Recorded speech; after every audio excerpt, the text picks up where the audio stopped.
Assalamualaikum warahmatullahi wabarakatuh. Kembali lagi di Learning Journal, teknik reportase dan investigasi berita di pertemuan ke-6 bersama saya Rini Sumarni dengan NIM 231330043 dari Prodi Komunikasi Penyiaran Islam semester 5B. Diinformasikan bahwasanya kelompok 4 membawakan isu tentang penutupan SPBU Shell yang terjadi di Indonesia.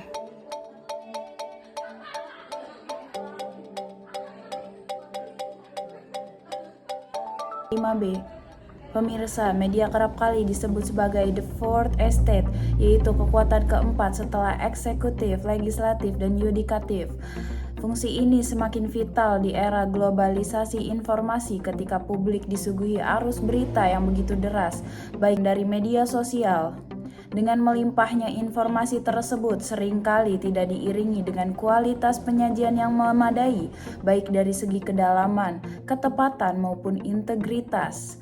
Dalam situasi ini menegaskan pentingnya keberadaan jurnalisme yang tidak sekedar menyampaikan peristiwa, melainkan juga dapat lebih dalam untuk mengungkap fakta tersembunyi di baliknya, yang biasa disebut sebagai jurnalisme investigasi. Pemirsa, dalam sejarah jurnalisme investigasi ditelusuri bahwasanya sejak awal abad 20 ditandai dengan kemunculan para muckrakers di Amerika Serikat.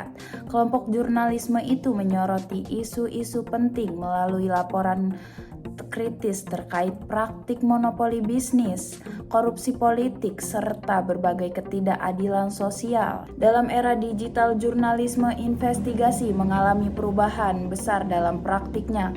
Kolaborasi lintas negara seperti Panama Papers pada tahun 2016 dan Pandora Papers pada tahun 2021 yang digerakkan oleh International Consortium of Investigative Journalists. Fenomena ini menandakan jurnalisme investigasi tidak lagi terbatas pada kerja individual, melainkan telah berkembang menjadi praktik kolaboratif. Di Indonesia, jurnalisme investigasi mengalami perkembangan yang khas seperti pada Orde Baru.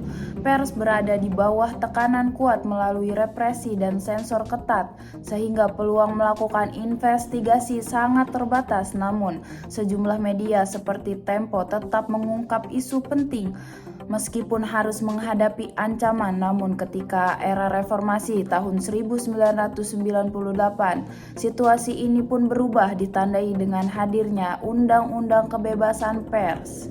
Pemirsa, jurnalisme investigasi ini memiliki beberapa prosedur dalam metodologis yang membedakan dari praktik jurnalisme harian.